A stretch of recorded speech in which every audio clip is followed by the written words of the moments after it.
I got a knife. Okay, so now we're gonna go into our tiers. What's it? No, dude, I got the chocolate. The chocolate. The chocolates, right? Okay. All right. So this first part. Hey, question. You know Rockies? I do. You don't keep paying for me for it, so. Also sponsored by Earth, that supplies the water system. All right, guys. Well, so here we are. We're talking about getting into firearms. What is the basics? And we're breaking it into tiers. We have tier 1 and tier 2. Today we're talking about tier 1 things. Like, you guys are absolutely new to it. And we're just gonna share with you our experiences of how we got into it, what got us comfortable around it. Because surprisingly, if you guys know, I'm just a civilian. I was scared of handguns. I was scared of guns at the very beginning. Wait, but you're civilian? Shut up. Let's go, man. So, but yeah, just gonna, you're gonna get different perspectives from 3 different people on just our stance on it, what we would recommend getting into it, so you guys can save time, money, energy, headaches. Sound good? Mm-hmm. All right. So the first thing that we're gonna talk about is, first of all, getting into firearms. Can you get one? Can you legally own one? There's, depending on states, but generality is if you were a convicted felon, you cannot own firearms. If you were a minor and committed a crime that would have been a felony if you were an adult, generally that won't allow you to purchase firearms. You can't get that thing. It's not legal advice. I'm not a lawyer. You can get those things worked out with the court system, your local court system, get that fixed. But if you were a felon or a doctor said you are not mentally stable, those 2 things are generally going to stop you up from owning a firearm. I believe there's also some self-awareness to it, because let's say you suffer from mental health issues. Should you own one?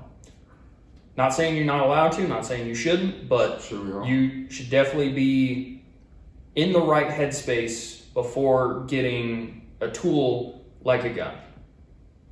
And we wish the best for you on your mental health journey. Hopefully you get through it, work through all of the things, and get to where you need to be. Because everybody's dealt with it, everybody's gone through it, and get the help you need. Mm-hmm. Because if you're at a point right now where you can't, because you're in a spot, just don't do it. Exactly. Get right, and then come join the community. We're always welcoming. Mm-hmm. Once you're in the right headspace. Yeah. Another thing is, like, the Second Amendment, it is our right, but it's also a responsibility too. I think that most people forget that, is when having responsibility means something to all 3 of us, at least to me especially. Like, we have responsibility. Like, for me, I have responsibility to take care of my family, my friends, the people I'm around. That's what I carry every single day. Do you need to be in the right headspace in order to have that responsibility? Maybe grow into it. Maybe learn how to have responsibilities. Especially if you're a kid, and you're learning about how to have responsibilities. Learn to, take ownership on a couple things. Yeah. Anything for you, Rios? I mean, really all just like basically hit the spots. You just talk about responsibilities, head right. Excuse me, guys. We can cut that. You know what? Let's just go ahead and cut that part. Let's cut. I'm leaving that shit in. Anyways, get the headspace, proper headspace. Yeah. And timing. For all you crew serve guys, you'll know what that means. All right. Okay, so now, you guys want to purchase a firearm. Where should you start? Well, hold on. Where did we start? Well, you just go to the gun store. Sure. See, there's other avenues into it, and this is where we're going to talk a little bit more about other ways to. I mean, traditional. Yeah, like traditional, right? So you can go to like a Cabela's, you can go to Sports Authority, or was it Cabela's, Sportsman's Warehouse, Smith and Edwards, or you can go to. And there's multiple. It's not. That's just some locations here, and there's also locals and super. Right. And then you've got your local FFL gun stores. And then there's gun shows too. Gun shows as well. Gun shows as and well. There is no such thing as gun show loophole. For anyone who isn't aware, that is not a thing. It's a talking point of people who don't like guns. Yep.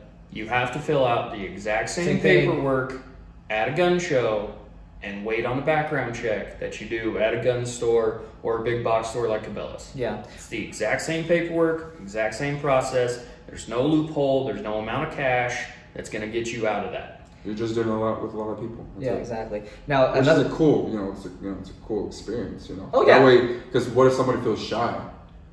They're shy. They don't really know too much. Like, they don't want to go to just go to a gun store, go to a gun show where there's plenty of people all big sizes, ages, and experience, and all different types of firearms. That's true. And they're friendly, and they're all there to help you out. Yeah, I think another thing that I actually want to touch base on is actually attaining a firearm, but in different states have different laws, different rules, and different regulations. So I know, Chuck, you grew up in Colorado. What's it like there?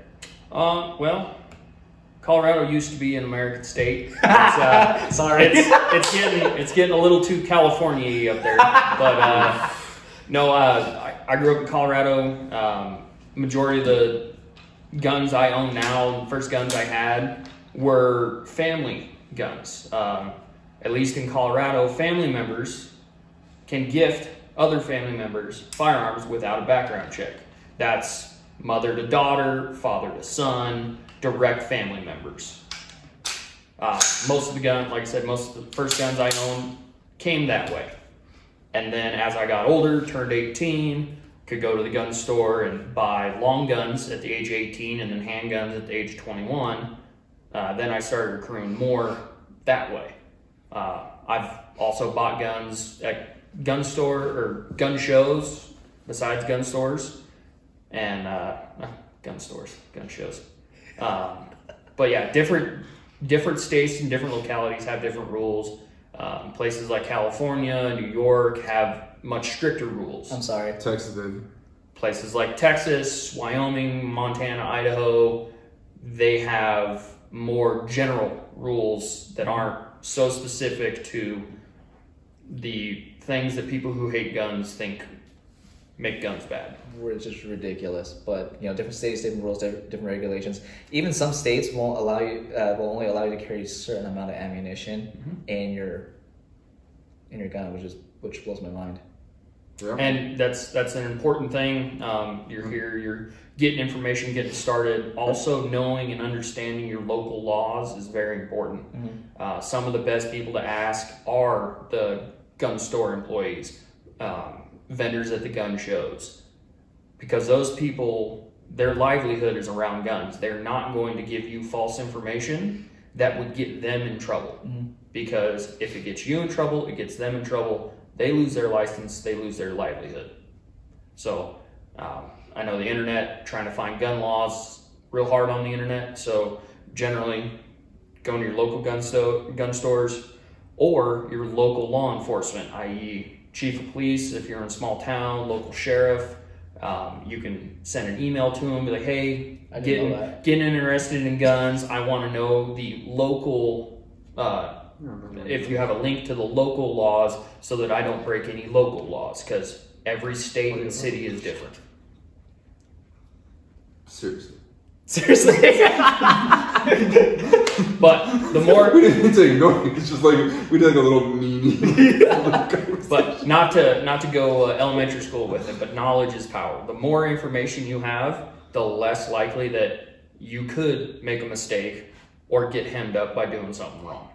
Especially in this industry, I feel like there's just so much out there, and no one knows exactly where to start first, especially when obtaining, let's say a firearm, or which gun to get, or which firearm to get, which manufacturer you trust, which ammunition, all these things. So it's like, I don't know, like why, I don't know, like our world just kind of like shove it all to the side when I feel like it's actually a really important topic to discuss. Yeah. But that's why we're doing this. Anyways, do you have any stance on it? Where did you grow up? Texas. Oh, Texas. What's it like in Texas?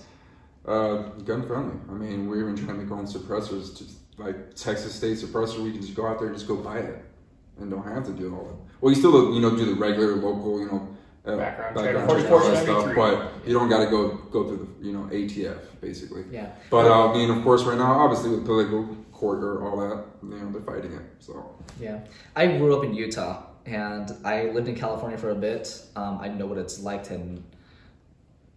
when you have certain means that you're able to protect yourself, and you live in a state that doesn't allow you to have those, and you see a lot of crime happening.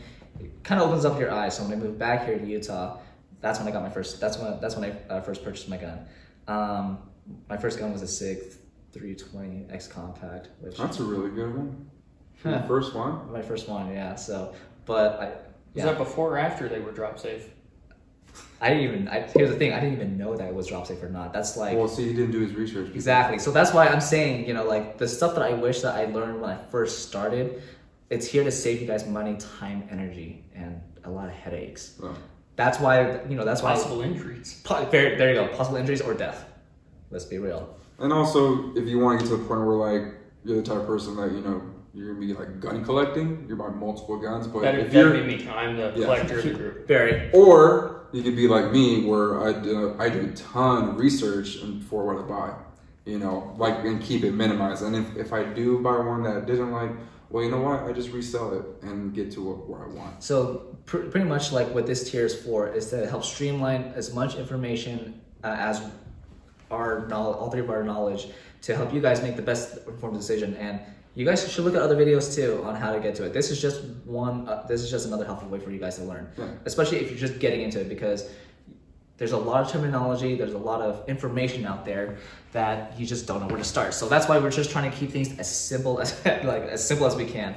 And then obviously we're gonna move to other tiers, and that's just gonna go down the line. But anyways, the next thing is to picking a gun.